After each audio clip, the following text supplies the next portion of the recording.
अस्सलाम वालेकुम जी। मैं डॉक्टर नसीम हुरैन जी फ्राम छत्ता पहौड़। साडी अज दी जिहड़ी रैमडी है ना, बहुत कमाल दी रैमडी आ। शदीद किस्म दी भुख, ਇੰਨੀ ਭੁੱਖ ਹੁੰਦੀ ਆ ਕਿ ਮਰੀਜ਼ ਕਹਿੰਦਾ ਮੈਂ ਹੁਣ ਕਈ ਰੋਟੀਆਂ ਖਾ ਜਾਣੀਆਂ।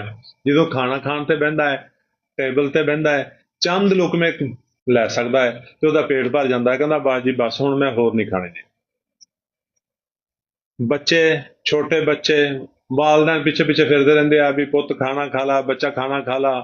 ਬੱਚੇ ਦੋ ਲੁਕਮੇ ਲੈਂਦੇ ਆ, ਉਹ ਕਹਿੰਦੇ ਬਸ ਜੀ ਸਾਡਾ ਪੇਟ ਭਰ ਗਿਆ। ਵਾਲਦੈਨ ਕਹਿੰਦੇ ਜੀ ਸਾਡੇ ਬਾਲ ਖਾਣਾ ਹੀ ਨਹੀਂ ਖਾਂਦੇ, ਸਾਡੇ ਬਾਲ ਕੋਈ ਚੀਜ਼ ਹੀ ਨਹੀਂ ਖਾਂਦੇ।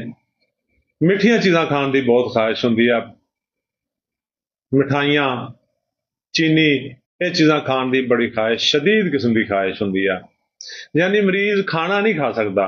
ਅਗਰ ਮਰੀਜ਼ ਸਾਰੇ ਦਿਨ ਦਾ ਹੀ ਭੁੱਖਾ ਹੈ ਨਾ, ਤੇ ਉਹਨੂੰ ਹੱਦ ਤੋਂ ਜ਼ਿਆਦਾ ਭੁੱਖ ਲੱਗੀ ਹੋਈ ਆ, ਤੇ ਸਿਰਫ ਚੰਦ ਲੁਕਮੇ ਹੀ ਖਾਊਗਾ ਤੇ ਉਹਦਾ ਪੇਟ ਭਰ ਜਾਏਗਾ। ਤੇ ਬਸ ਉਹ ਕਹੂਗਾ ਜੀ ਮੇਰਾ ਤੇ ਪੇਟ ਭਰ ਗਿਆ, ਮੈਂ ਹੁਣ ਮਜ਼ੀਦ ਖਾਣਾ ਨਹੀਂ ਖਾ ਸਕਦਾ। ਮਰੀਜ਼ ਦਾ ਜਿਗਰ ਖਰਾਬ ਹੋ ਜਾਂਦਾ। ਜਿਗਰ ਖਰਾਬ ਹੋਣ ਨਾਲ ਚਿਹਰੇ ਤੇ ਝੁਰੀਆਂ ਪੈ ਜਾਂਦੀਆਂ ਨੇ, ਚਿਹਰੇ ਬਦਸੂਰਤ ਹੋਣੇ ਸ਼ੁਰੂ ਹੋ ਜਾਂਦੇ ਨੇ। ਜਵਾਨੀ ਦੇ ਵਿੱਚ ਇਵੇਂ ਲੱਗਦਾ ਹੈ ਬੂੜਾ ਬੰਦਾ ਹੈ, ਬੁਢਾਪੇ ਤਰ੍ਹਾਂ ਝੁਰੀਆਂ ਪਈਆਂ ਹੁੰਦੀਆਂ ਮੱਥੇ ਤੇ, ਸਾਰੇ ਮੂੰਹ ਦੇ ਉੱਤੇ ਝੁਰੀਆਂ ਪਈਆਂ ਹੁੰਦੀਆਂ, ਹੱਥਾਂ ਤੇ ਝੁਰੀਆਂ ਪਈਆਂ ਹੁੰਦੀਆਂ ਨੇ।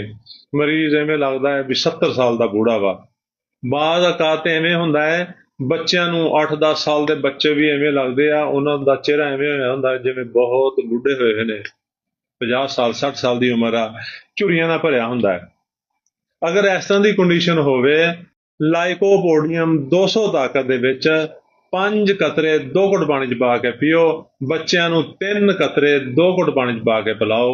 ਚੰਦ ਦਿਨ ਦੇ ਵਿੱਚ ਨਾ ਸਿਰਫ ਮਿਹਦਾ ਠੀਕ ਹੋ ਜਾਏਗਾ, ਜਿਗਰ ਠੀਕ ਹੋ ਜਾਏਗਾ, ਬਲਕਿ ਕੁਝ ਅਰਸਾ ਇਸਤੇਮਾਲ ਕਰੋਗੇ, ਚਿਹਰੇ ਦੇ ਉੱਤੇ ਬੁਢਾਪੇ ਦੇ ਅਸਾਰ ਖਤਮ ਹੋ ਜਾਣਗੇ, ਝੁਰੀਆਂ ਠੀਕ ਹੋ ਜਾਣਗੀਆਂ, ਝੁਰੀਆਂ ਖਤਮ ਹੋ ਜਾਣਗੀਆਂ, ਔਰ ਤੁਸੀਂ ਬਿਲਕੁਲ ਜਵਾਨ ਸਿਹਤਮੰਦ ਨਜ਼ਰ ਆਓਗੇ।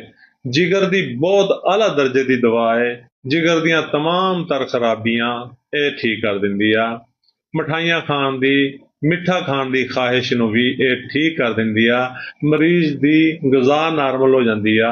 ਮਰੀਜ਼ ਆਪਣਾ ਰੂਟੀਨ ਦੇ ਹਿਸਾਬ ਨਾਲ ਖਾਣਾ ਸ਼ੁਰੂ ਕਰ ਦਿੰਦਾ ਹੈ, ਔਰ ਉਹਨੂੰ ਕੋਈ ਪ੍ਰੋਬਲਮ ਨਹੀਂ ਰਹਿੰਦਾ। ਲਾਈਕੋਪੋਡੀਅਮ ਜਰਮਨ ਦੀ ਲਵੋ, ਜ਼ਿਆਦਾ ਬਿਹਤਰ ਹੈ। ਬਾਕੀ ਜਿਹੜੀ ਤੁਹਾਡੀ ਜੇਬ ਇਜਾਜ਼ਤ ਦਿੰਦੀ ਆ ਤੁਸੀਂ ਉਹੀ ਲੈ ਸਕਦੇ ਹੋ, ਕਿਉਂਕਿ ਅਸੀਂ ਕਿਸੇ ਕੰਪਨੀ ਨੂੰ ਪ੍ਰਮੋਟ ਨਹੀਂ ਕਰਦੇ। ਅਸੀਂ ਸਿਰਫ ਆਵਾਮ ਦੀ ਖਿਦਮਤ ਵਾਸਤੇ ਦਵਾਈ ਦੱਸਦੇ ਹਾਂ, ਤਾਂ ਕਿ ਆਵਾਮ ਆਪਣਾ ਇਲਾਜ ਕਰ ਸਕੇ ਔਰ ਬਿਹਤਰ ਤਰੀਕੇ ਨਾਲ ਇਲਾਜ ਕਰ ਸਕੇ, ਡਾਕਟਰਾਂ ਦੀ ਭਾਰੀ ਫੀਸਾਂ ਤੋਂ ਬਚ ਸਕੇ।